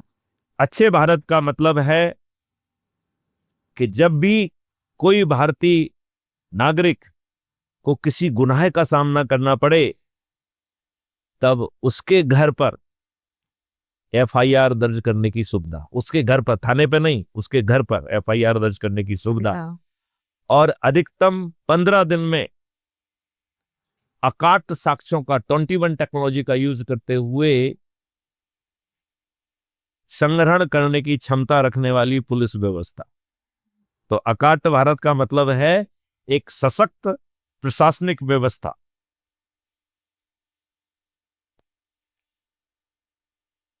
अच्छे भारत का मतलब है कि अधिकतम 30 दिन में बिना कोर्ट कचहरी के चक्कर लगाए न्याय मिलने की व्यवस्था, वो भी वीडियो बेस्ड ट्रायल सिस्टम के माध्यम से। लिहाजा किसी भी भारतीय को कहीं नहीं निकलना पड़ता है। तो अच्छे भारत का मतलब है 30 दिन में न्याय देने वाली न्याय व्यवस्था। अच्छे भारत का मतलब है हानिकारक केमिकल मुक्त जैविक संसार। भारत से सभी रासायनिक केमिकल विलुप्त हो जाएंगे, भारत से बीमारियां और कैंसर भी विलुप्त होगा। मैं खुद से वादा करता हूं, मैं खुद से वादा करती हूँ कि ऐसे अच्छे भारत के निर्माण के लिए, ऐसे अच्छे भारत के निर्माण के लिए केवल जिस भी कार्य के लिए मैं बाहर निकलूं, केवल जिस भी कार्य के लिए मैं बाहर निकलूं, उसे पूरी ईमानदारी, निष्ठा और सामर्थ्य के साथ पूरा करूंगा, करूंगी। उसे पूरी ईमानदारी, निष्ठा और सामर्थ्य के साथ पूरा करूंगी। बल्कि उस कार्य के पूर्ण करने के उपरांत, उस कार्य के पूर्ण करने के उपरांत वहां उपलब्ध लोगों के साथ अच्छे भारत का संकल्प भी दोहराऊंगा। वहां मौजूद सभी जो भी लोग मौजूद हैं उनके साथ अच्छे भारत का संकल्प दोहराऊंगी, ताकि अच्छे भारत के निर्माण की ज्योति में कुछ और लोगों तक पहुंचा सकूं। ताकि अच्छे भारत के निर्माण की ज्योति और लोग तक पहुंचा सकूं। हर रविवार को मैं अपने स्वजनों को उपयुक्त कारण के साथ आमंत्रित करूंगा या करूंगी। उपयुक्त कारणों के साथ आमंत्रित करूंगी और उनके साथ अच्छे भारत के संकल्प को दोहराऊंगा। अच्छे भारत के संकल्प को दोहराऊंगी। अच्छे भारत के संकल्प को जिन्होंने सबसे पहले सोचा अच्छे भारत के संकल्प को जिन्होंने सबसे पहले सोचा और जिन्होंने इसका मार्गदर्शी सिद्धांत दिया, इन्होंने जिसका मार्गदर्शित सिद्धांत दिया, उन स्वामी विवेकानंद को, उन स्वामी विवेकानंद के द्वारा प्रतिस्थापित, उन स्वामी विवेकानंद जी के द्वारा प्रतिस्थापित देश की बिखरी हुई इच्छा शक्ति को, देश की बिखरी इच्छा शक्ति को संगठित करके भारत को विश्व गुरु के रूप में स्थापित करने का, भारत को विश्व गुरु के रूप में स्थापित करने का दिव्य स्वप्न पूरा करने में मैं अपनी शक्ति के अनुसार हमेशा सहयोग दूंगा। मैं अपनी शक्ति के अनुसार हमेशा सहयोग दूंगा। मैं पुनः दोहराता हूँ, मैं अच्छे भारत को जमीन पर उतारूंगा। मैं पुनः दोहराती हूँ, मैं अच्छे भारत को जमीन पर उतारूंगी। जय हिंद, जय भारत, वंदे मातरम। जय हिंद, जय भारत, वंदे मातरम। बहुत बहुत धन्यवाद सर, आपने इतना इन्फॉर्मेटिव पॉडकास्ट आज हमारे साथ दिया। मैं रिस्का जी को धन्यवाद देता हूँ और आम जनता को भी धन्यवाद देता हूँ कि अब समय आ गया है कि हम अच्छे भारत का संकल्प लें, सत्ता का ताज और महापरिवर्तित भारत अपने बच्चों को दें। यदि आप ऐसा कर पाए तो मात्र चंद दिनों में आप 100 करोड़ से अधिक होंगे। आप ही सरपंच होंगे, आप ही पार्षद होंगे, आप ही मेयर होंगे, आप ही जिला पंचायत अध्यक्ष होंगे, आप ही मुख्यमंत्री और प्रधानमंत्री होंगे। इनमें से कोई भी व्यक्ति किसी भी राजनीतिक पार्टी का नहीं होगा। राजनीतिक पार्टियों के राजनेता करोड़ों रुपए खर्च करने के बाद हारेंगे और हमारे चंद्रगुप्त जो अपने लोगों को जोड़ेंगे, अपने लोगों को हर रविवार आमंत्रित करेंगे और इस संख्या को 100 करोड़ के पार करेंगे, ऐसे चंद्रगुप्त बिना किसी के दरवाजे पर वोट मांगे विजयी होंगे। यह देश विश्व गुरु भी बनेगा और विश्व के लिए उदाहरण भी बनेगा। वसुंधरा कुटुंबकम भी होगा और पहले भारत जो है 5 मौलिक अधिकारों के साथ खुशहाल और समृद्ध होगा और फिर विश्व भी, पूरा विश्व, ग्लोब खुशहाल भी होगा और समृद्ध होगा और भारत विश्व गुरु के रूप में स्थापित होगा। जय हिंद, जय भारत, वंदे मातरम।